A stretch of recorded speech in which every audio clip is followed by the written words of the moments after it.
요한복음. 요한복음을 저는 십자가의 복음이라 이렇게 말씀을 드렸어요. 요한복음은 매 장마다 십자가에 관한 의미를 설명하는 그런 그 십자가에 관한 언급이 계속되는 그런 책이다 이렇게 말씀을 드렸죠. 그 중에서 특별히 오늘은 이제 어떤 면에서 십자가 신학에 관해서 십자가의 복음에 관해서는 하이라이트라고 할 수 있는 예수님 자신이 십자가에 관해서 어떻게 그 의미를 설명하셨는가라고 하는 그런 각도에서 요한의 십자가 신학이라고 하는 제목을 가지고 말씀을 나누도록 하겠습니다. 오늘 먼저 본문을 소개해 드리겠습니다. 요한복음 12장 23절부터 33절에 있는 말씀이에요. 예수께서 대답하여 가라사대 인자의 영광을 얻을 때가 왔도다. 내가 진실로 진실로 너희에게 이르노니 한 알의 밀이 땅에 떨어져 죽지 아니하면 한 알 그대로 있고 죽으면 많은 열매를 맺느니라. 자기 생명을 사랑하는 자는 잃어버릴 것이요 이 세상에서 자기 생명을 미워하는 자는 영생하도록 보존하리라. 사람이 나를 섬기려면 나를 따르라. 나 있는 곳에 나를 섬기는 자도 거기 있으리니 사람이 나를 섬기면 내 아버지께서 저를 귀히 여기시리라. 지금 내 마음이 민망하니 무슨 말을 하리요? 아버지여 나를 구원하여 이때를 면하게 하여 주옵소서.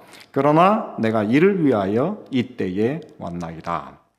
아버지여 아버지의 이름을 영광스럽게 하옵소서 하시니 이에 하늘에서 소리가 나서 가로되 내가 이미 영광스럽게 하였고 또다시 영광스럽게 하리라 하신대 곁에 서서 들은 무리는 우레가 울었다고도 하며 또 어떤 이들은 천사가 저에게 말하였다고도 하니 예수께서 대답하여 가라사대 이 소리가 난 것은 나를 위한 것이 아니요 너희를 위한 것이니라. 이제 이 세상에 심판이 이르렀으니 이 세상 임금이 쫓겨나리라. 내가 땅에서 들리면 모든 사람을 내게로 이끌겠노라 하시니 이렇게 말씀하심은 자기가 어떠한 죽음으로 죽을 것을 보이심이로라. 오늘 우리가 이제 벌써 3일째 시간을 보냈는데 제가 그래도 사진보다는 좀 젊어 보이지 않습니까? 네, 이제 우리 장기승 목사님하고 이제 서로 이렇게 포스터를 만드느라고 사진을 교환했는데 우리 장기승 목사님은 제가 사진을 보내달라고 그랬더니 뭐 영화배우처럼 멋지게 찍힌 사진을 보냈더라고요. 그래가지고 사진을 보는 순간 제가 기가 죽었습니다. 우리 장기승 목사님이 이번에 저희 교회에서 인기가 꽤 있었습니다. 말씀도 잘하셨지만 사진이 영화배우처럼 잘 나와가지고 교인들이 그 사진을 보는 순간 이미 마음에 좋아하기로 결심한 것 같아요. 근데 저는 제가 그 사진을 이제 보내려고 찾아보니까는 제가 사진을 찍어 놓은 게 없습니다. 그래서 나성중앙교회에서 이제 거의 마지막 때, 특별히 저희 부목사도 이제는 떠나고 저 혼자 그 교회를 1년 넘게 제가 이제 돌보고 있을 때 정말 많이 힘들었습니다. 그래서 지쳐서 이제는 이대로 몇 개월 더 가면 내가 죽을지도 모르겠다 이렇게 할 만큼 힘든 그 상황에 교회에서 뭐 이렇게 이제 사진집을 만든다고 찍은 사진이에요. 그래서 그 사진을 보냈는데 보니까는 제가 이렇게 보니까는 그때는 지금보다 머리가 더 많이 빠졌어요. 지금은 오히려 머리가 많이 회복이 됐습니다. 제가 지금은 좀 이뻐 보이지 않습니까? 네, 좀 달라졌어요. 그래서 제가 이제 이번에 와서 참 사람이 이 젊어 보이는 것이 참 중요하다 그런 생각을 많이 하게 됐습니다. 제 도서관에 가면 제가 많은 책들이 있는데 그 중에서 제일 많은 책이 무엇에 관한 것이냐면 다 십자가의 의미. 그래서 여러 신학자들이 쓴 십자가에 관한 책들을 제가 많이 모아놨어요. 그래서 그 책을 읽으면서 제가 보니까는 결국 성경에서 하나님의 마음을 읽을 수 있는 가장 중요한 표상은 결국 십자가입니다. 그래서 그 십자가의 의미를 이해하기 위해서 저도 많이 노력을 했는데 그게 그렇게 쉽지는 않습니다. 그런데 오늘 이 요한복음에서 제가 요한복음을 공부하다가 예수님께서 직접 십자가의 의미가 무엇인가를 설명하신 이 말씀을 제가 읽은 다음에 그 많은 책들의 이야기가 이렇게 쫙 정돈이 되는 듯한 그런 느낌을 받았습니다. 그래서 이 요한복음 오늘 우리가 읽은 이 말씀은 우리가 십자가의 신학을 공부할 때 그냥 이 본문 자체가 너무 중요한 그런 것입니다. 그래서 오늘 이 본문을 우리가 함께 읽은 것만으로도 우리는 사실 굉장한 복을 받은 그런 말씀이죠. 요한복음 12장은 어떤 면에서 저는 이것은 야누스의 장이다 이렇게 이야기를 합니다. 야누스라고 하는 것이 어떤 것인지 아시죠?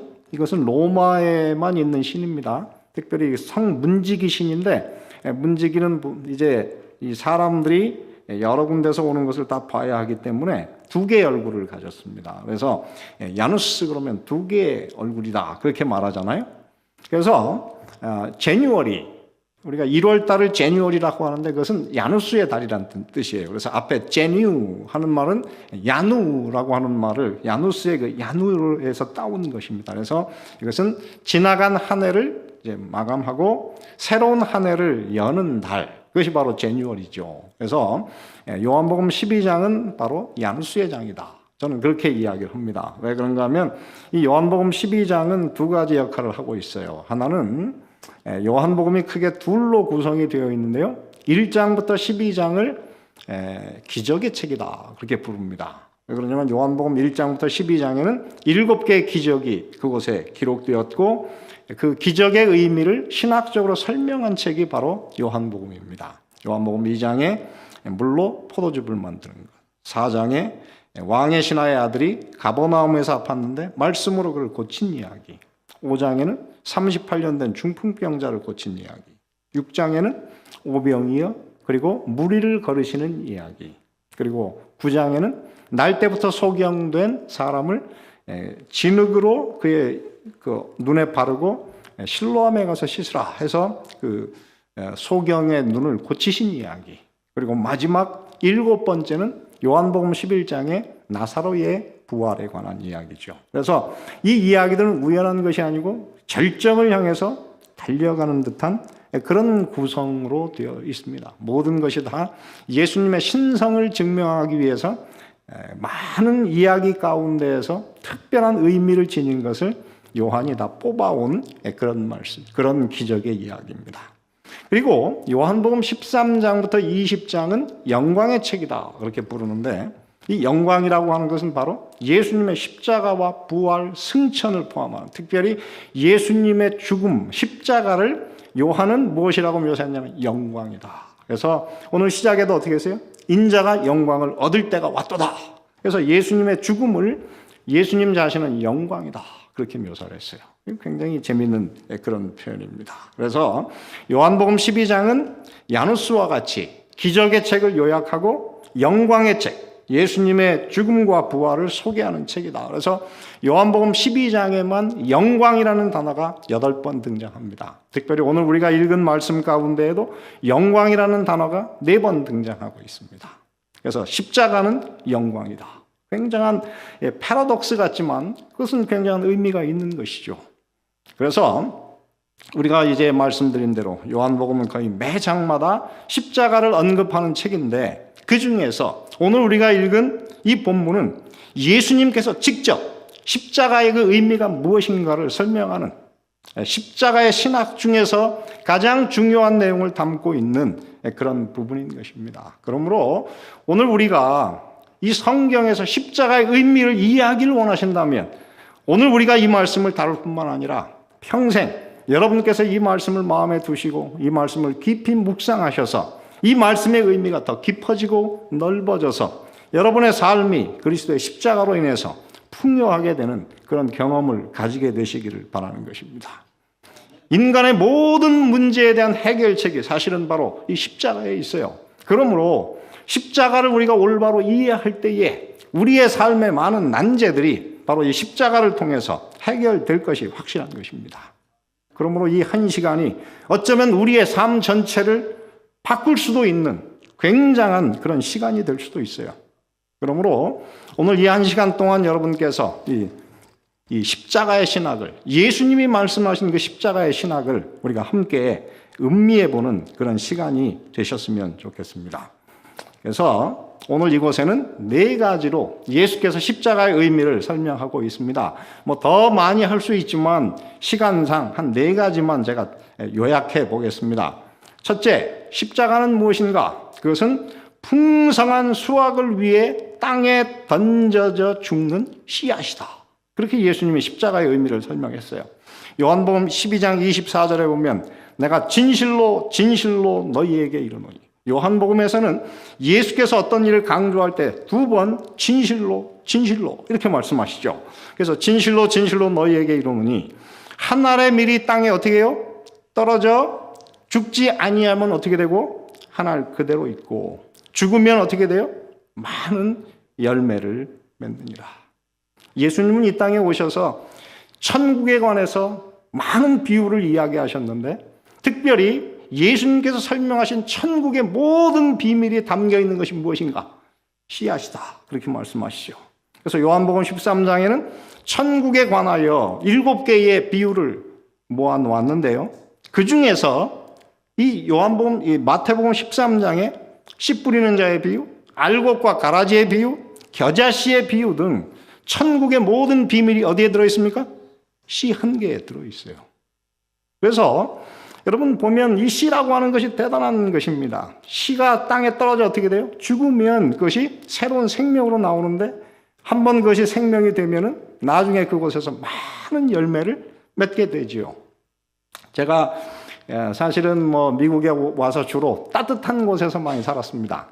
하와이에서도 살아봤고 플로리다에서도 살아봤고 그 다음에 미국 사람들이 제일 살고 싶어 한다는 캘리포니아에도 제가 왔어요. 목회를 하다 보니까 하나님께서 미국 사람들이 살고 싶은 4개 주가 있습니다. 그 4개 주를 제가 다 살아봤어요. 넘버 원이 어딘 줄 아십니까? 미국 사람들이 제일 살고 싶어하는 넘버 원 캘리포니아. 그 다음에 넘버 투 하와이.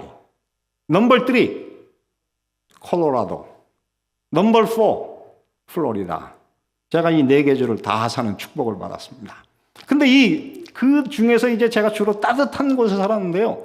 그곳에 보면은 정말 굉장한 과일들이 많아요. 그런데 하와이에 가면은요, 다른 곳에서 먹으면 그 맛이 안 나는데 하와이에서 직접 나무에서 익은 것을 따먹는 이 파파야는 정말 그 맛을 비교할 수가 없습니다. 처음에 제가 하와이에 갔을 때 어떤 사람이 굉장한 거라고 갖다 주는데 저는 이게 뭔지 몰랐거든요. 조금 지나니까 썩은 내가 나요. 똥 냄새가 나가지고 다 갖다 버렸어요. 나중에 알고 봤더니 그것이 파파야 익는 냄새들만요.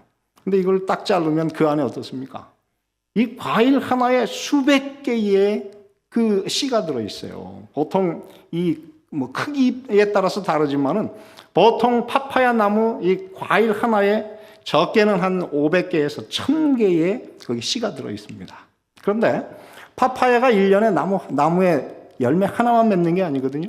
보통 몇 개를 맺냐면 최소한 30개의 씨를 맺습니다. 열매를 맺어요.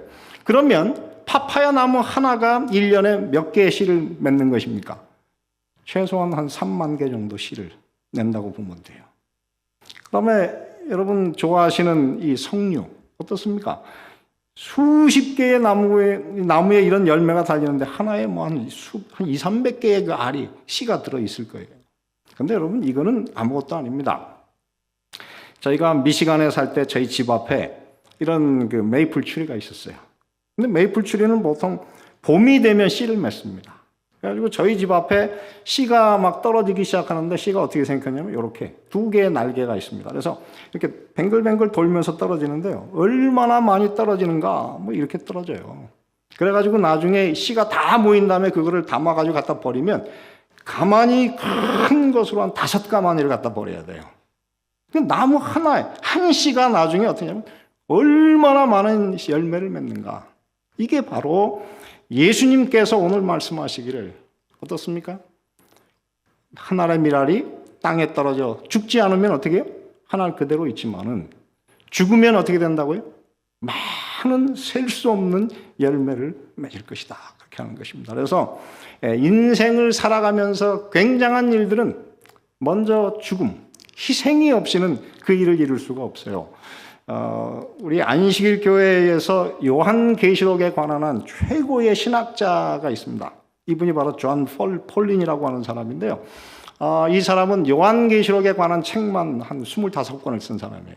그래가지고 이분을 우리가 이 사람은 이제 현대 그 요한계시록을 연구하는 가운데에서는 미국의 전 세계 이 요한계시록에 관한 한 5명의 대가 중에 한 명이다. 이렇게 할 만큼 굉장한 사람입니다. 근데 이분이 한 번은 요한계시록을 강의하는 중에 눈물을 흘리며 눈물을 글썽이며 하던 얘기가 있어요. 자기는 원래 스웨덴에서 아버지하고 함께 이민을 왔대요. 큰 꿈을 가지고 아버지가 이제 미국에서 좀 굉장한 신학자가 되고자 생각하고 미국에 이민을 왔는데 와서 보니까는 이 삶이 만만치 않잖아요. 그래서 살다가 결국은 이 아버지가 자기의 자녀들을 위해서 자기가 신학자가 되는 꿈을 접고 그냥 노동자로 인생을 살아요. 그래서 그 아버지의 희생 때문에 나중에 이 아들이 그 꿈을 이어받아서 열심히 공부해가지고 아틀랜틱 유니언 칼리지에서 대학을 졸업하고 앤드루스에서 신학 석사학위를 하고 박사학위를 하면서 이분이 아버지가 못다 이룬 그 꿈을 자기가 이루겠다. 결국은 이 아들이 그 꿈을 이뤘어요.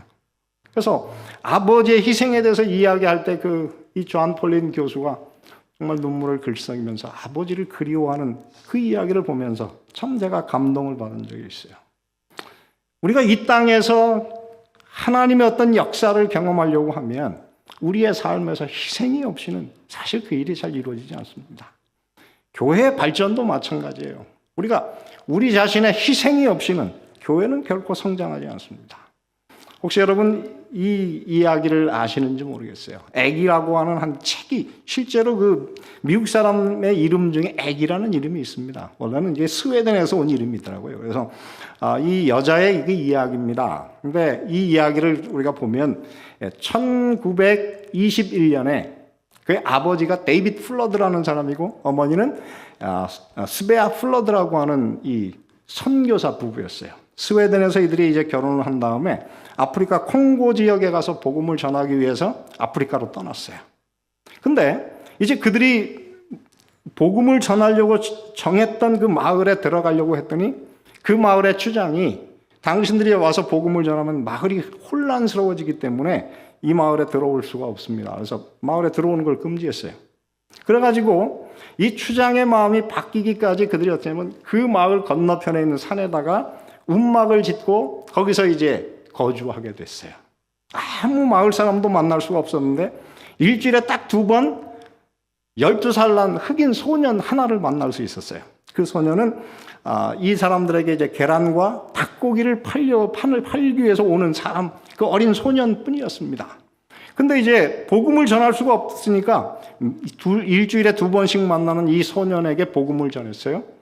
복음을 전해가지고 이 아이가 침례를 받은 다음에 얼마 있다가 바로 이 스베아 플러드, 바로 이 여자분이 그곳에서 애를 낳다가 결국은 병에 걸려가지고 애를 낳은 다음에 17일 만에 죽었어요. 이 데이빗 플러드가 굉장히 상심을 했어요. 너무너무 사랑했던 자기의 아내가 죽었고 키울 수 없는 어린 딸이 하나 남았잖아요. 그래가지고 하나님께서 나의 삶의 모든 것을 다 빼앗아 가셨다.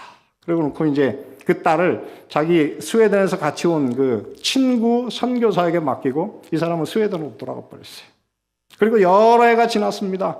이 아기는 미국에서 온 한 사우스 다코타 출신의 한 그 선교사 부부에게 입양이 되었고 결국은 이제 따라서 미국으로 돌아와서 아버지 어머니가 사우스 다코타에서 한 교회를 이제 목양하던 그런 곳에서 이 딸이 잘 커가지고 나중에 신학교를 갔고 그곳에서 아주 잘생긴 총각을 만나가지고 결혼을 했습니다.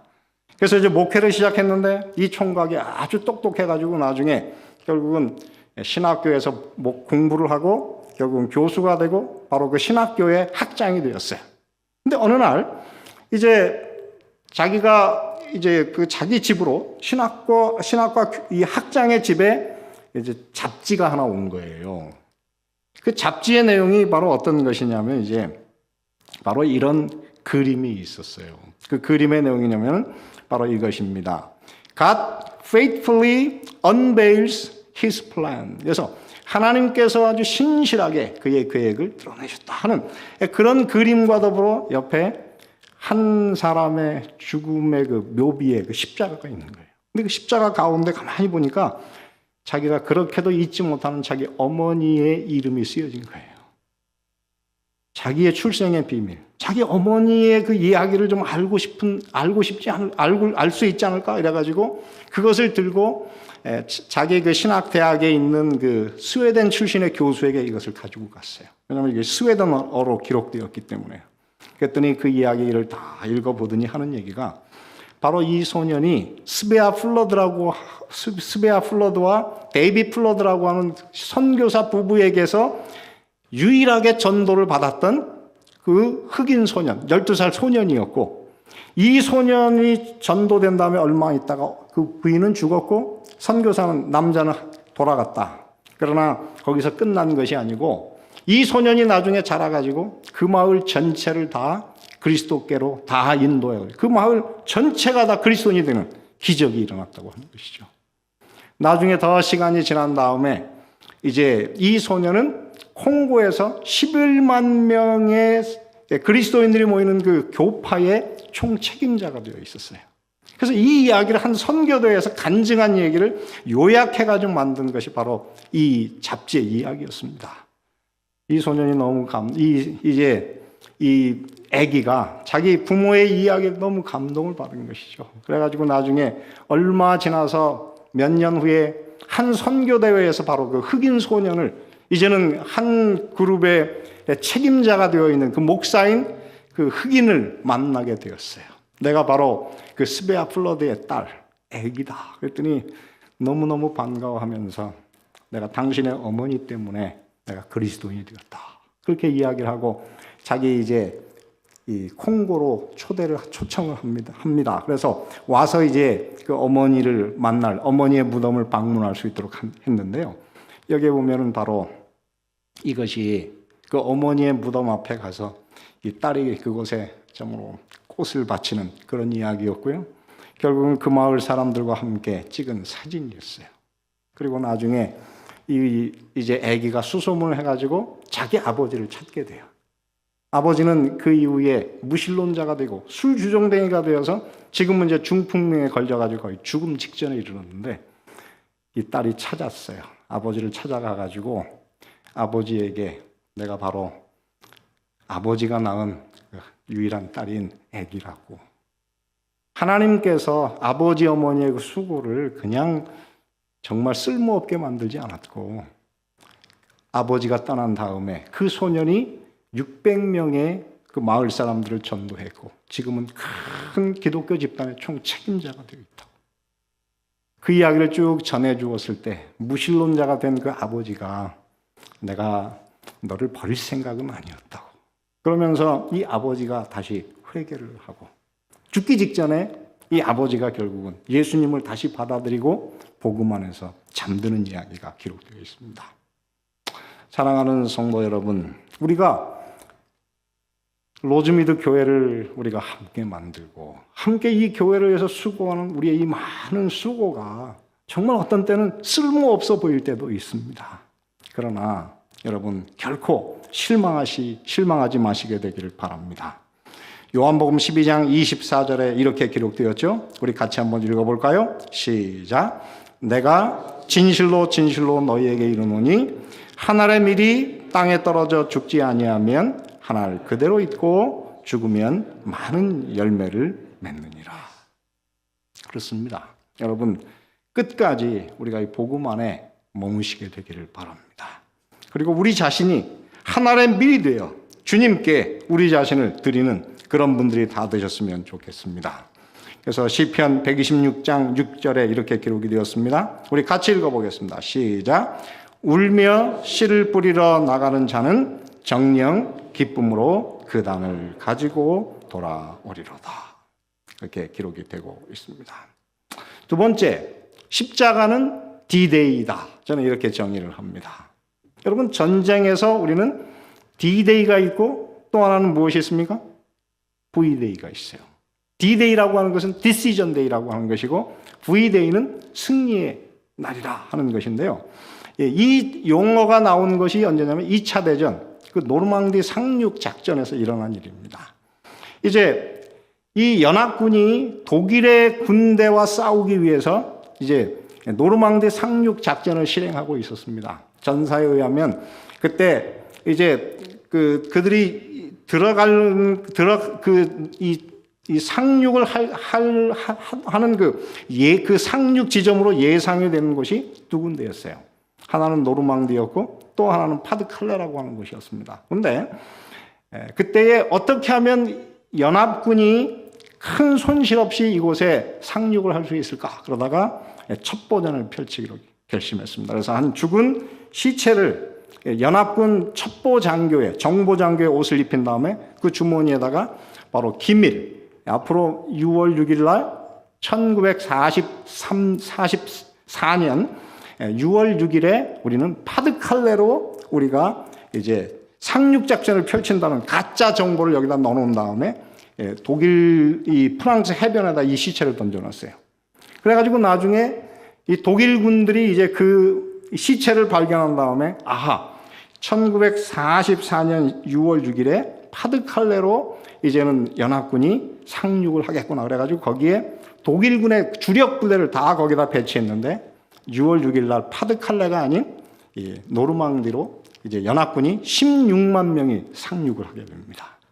거의 손상이 없이 약 4,400명만 죽은 다음에 16만 명이 그쪽으로 상륙을 했고 결국은 이 노르망디를 통해서 160만 명의 연합군이 이제 그곳으로 상륙을 해가지고 결국은 그곳에서 나중에 이 때문에 이 2차 대전의 그 모든 승기가 완전히 뒤집히게 되어가지고 1943년 6월 6일은 바로 D-Day, 디시전 데이가 되었고 그때로부터 약 11개월 후에 1944년입니다.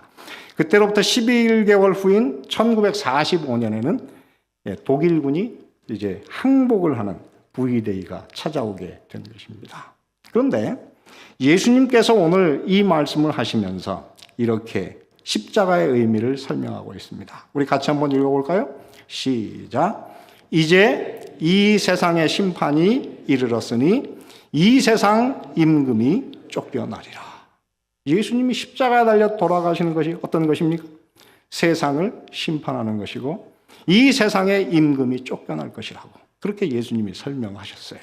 우리는 이 말의 의미가 무엇인지 몰랐는데 요한계시록 12장 9절에 보면 예수께서 십자가에 달려 돌아가신 다음에 하늘로 승천하셔서 하늘에 전쟁이 벌어졌습니다. 근데 그 전쟁을 통해서 어떤 일이 벌어졌나요? 그것에 보면 큰 용이 내어 쫓기니 옛뱀 곧 마귀라고도 하고 사단이라고도 하는 온 천하를 꿰는 자라 땅으로 내어 쫓기니 그의 사자들도 저와 함께 내어 쫓기니라. 하늘에서 예수님이 십자가를 진 다음에 하늘로 승천하셨는데 하늘에서 마귀가 쫓겨나게 되었어요. 그 이유가 무엇일까요? 십자가를 통해서 하나님의 본성, 그의 생명을 내어줄 만큼 이 세상을 사랑하시는 하나님의 사랑이 거기서 완전히 드러나게 되었고 창조주이신 하나님을 공격하여 죽게 하는 사단의 그 모든 모습이 십자가에서 다 드러나게 되었어요. 그래서 온 우주에서 사단의 정체가 드러났으므로 사단은 더 이상 우주에서 그 누구도 이제는 유혹할 수 없는 사단의 본색이 다 드러나게 되었던 것입니다. 그래서 하늘에서 사단이 이 땅으로 내어 쫓기는 결정적인 그 변화가 십자가를 통해서 이루어지게 되었습니다. 그래서 예수님은 그렇게 말씀하시죠. 이 세상의 심판이 이르렀으니 이 세상 임금이 쫓겨나리라. 오늘 우리의 삶은 어떻습니까? 여러분의 삶에서 사단이 오늘 우리에게서 쫓겨나는 경험은 언제 일어날 수 있을까요? 오늘 우리가 십자가를 통해서 하나님의 사랑, 하나님의 그 본심을 이해하게 될 때에 우리의 마음에서 더 이상 사단이 우리의 마음에 발붙일 자리를 얻지 못하게 될 것입니다. 그러므로 이 땅에서 살아가는 우리 모든 그리스도인들은 십자가를 통해서 하나님의 그 크신 사랑을 온전히 이해하시는 경험을 오늘 가지게 되시기를 바라는 것입니다. 세 번째, 이 십자가는 굉장한 것을 주는데요. 여기에 이렇게 쓰고 있습니다. 십자가는 무엇이라고요? 모든 사람을 끌어들이는 매력의 중심이다. 그렇게 이야기를 하고 있습니다. 그래서 요한복음 12장 32절에 보면 내가 땅에서 어떻게 하면 들리면 모든 사람을 내게로 어떻게 해요? 이끌겠노라. 여러분, 교회가 잘 되려고 하면 어떻게 돼야 될까요? 저는 그렇게 생각합니다. 교회가 잘 되려고 하면 교회가 매력이 있어야 돼요.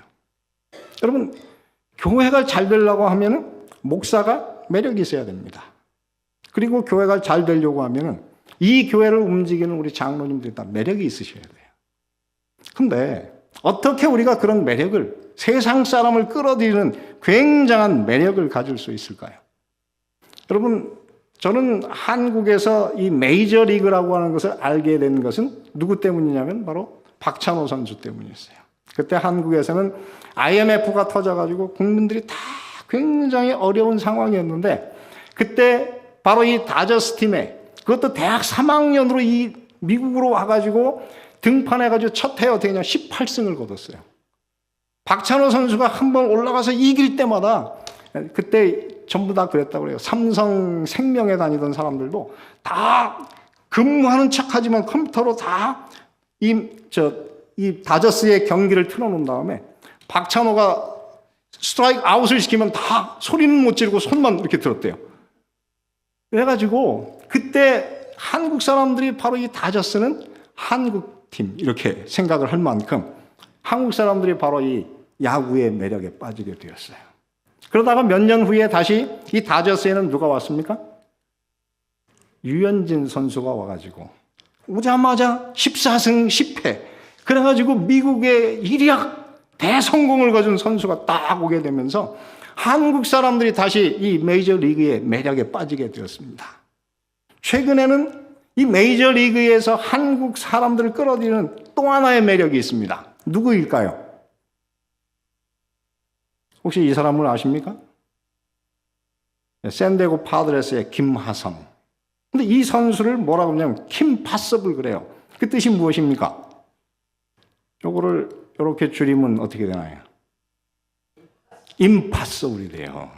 왜냐하면 김하성 선수가 수비하는데 정말 불가능해 보이는 것들을 딱 잡아가지고 어떻게 해요?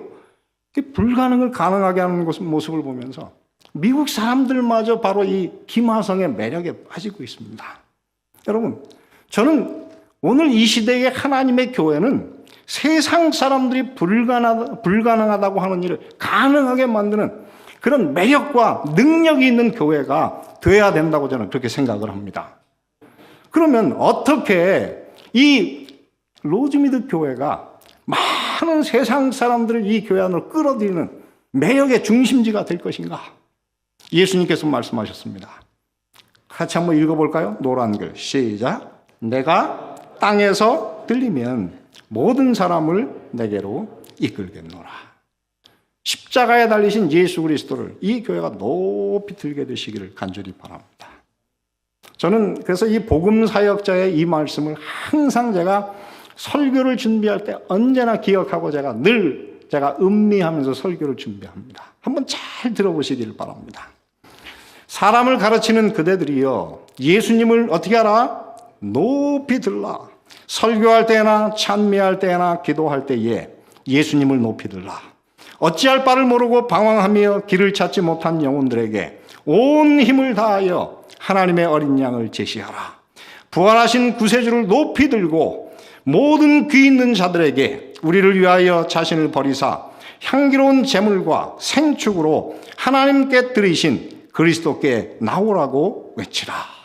그 다음에 이렇게 기록하고 있습니다. 모든 설교의 중심과 모든 찬미의 제목이 구원의 이치가 되게 하라. 기도할 때에도 항상 그것을 말하라. 또 설교할 때에 하나님의 지혜와 능력이신 그리스도 대신에 아무것도 더하지 말고 생명의 말씀을 전파하며 예수님이 회개하는 자의 희망이요 믿는 자의 요새이신 것을 소개하라. 번민하고 낙담한 자에게 화평의 도를 가르치고 주의 완전하심과 주의 은혜를 밝히 보이라. 그래서 저는 저희 교회의 모토가 이것입니다. 모든 예배가 전도회가 되는. 저는 그렇게 되기 위해서 저는 예수님의 그 십자가의 의미, 특별히 예수님의 구원의 이치를 어떻게 하면 올바로 설명할까? 매 시간마다 이것에 제 삶에, 제 설교의 목표를 두고 있습니다. 사실 그것이 그냥 그렇게 제게 이 일을 그렇게 결심하게 된 것은 그냥 우연한 것은 아니었어요. 제가 대학 1학년 때에 제가 다니던 중계동 교회는 어른들이 그저 한 5, 60명 모이는 희망이 없는 교회였어요. 그런데 그 교회에 홍익대학 미술과를 다니다가 영어학원에서 영어 공부를 하다가 침례를 받고 안식일교인이 된 지 2년밖에 안 된 분이 신학을 제대로 배우겠다 그래가지고 삼육대학 신학과로 편입을 했어요. 그 이름이 누구냐면 고태영 목사란 분인데 이분이 나중에는 이제 삼육대학 산업미술과의 교수가 됐어요.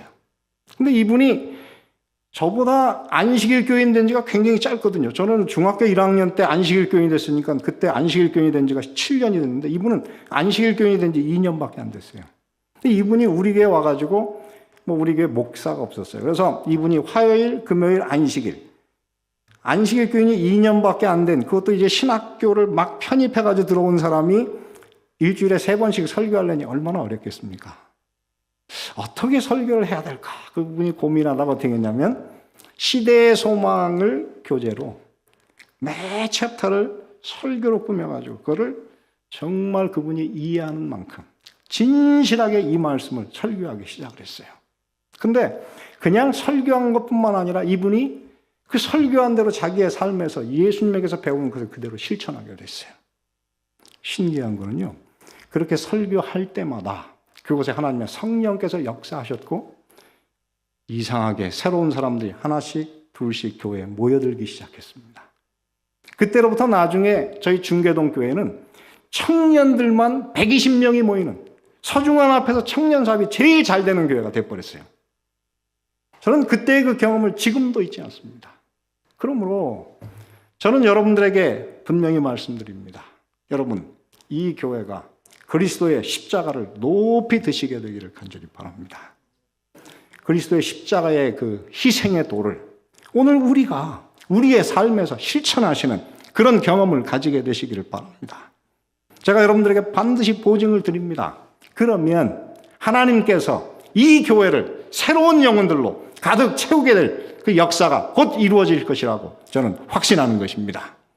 다시 한번 오늘 이 말씀을 우리가 한번 같이 되뇌어 보십시다. 내가 땅에서 어떻게 하면 들리면 모든 사람을 내게로 이끌겠노라. 사랑하는 우리 로즈미드 교회 성도 여러분, 그리고 이 교회의 지도자이신 우리 장로님, 목사님, 저는 여러분께 부탁을 드립니다. 이 교회에서 매 시간마다 그리스도의 십자가를 높이 드시는, 그래서 세상의 모든 사람들이 주목하는 매력 있는 교회가 되시기를 간절히 바라고 이 교회가 새로운 영혼들로 가득 채우는 그런 날이 속히 이루어지게 되기를 간절히 바라는 것입니다. 마지막으로 십자가는요, 사실 이게 십자가라고 하는 것은 십자가만이 아니에요. 예수님의 삶 전체의 원리가 십자가의 정신을 다 반영하는 것인데 특별히 예수님께서 마지막에 이렇게 말씀하시죠. 한번 잘 보시기 바랍니다. 자기 생명을 사랑하는 자는 어떻게 할 것이고 잃어버릴 것이요. 이 세상에서 자기 생명을 미워하는 자는 영생하도록 보존하리라. 사람이 나를 섬기려면 나를 어떻게 하라? 따르라. 나 있는 곳에 나를 섬기는 자도 거기 있으리니. 즉 예수님이 가신 하늘에 예수님처럼 자기를 부인하면서 십자가를 지고 간 사람들은 거기에 있을 것이다. 그렇게 말씀하시고요. 그 다음에 이렇게 말씀하시죠. 사람이 나를 섬기면 내 아버지께서 저를 어떻게 여기시리라? 귀히 여기시리라. 그렇습니다.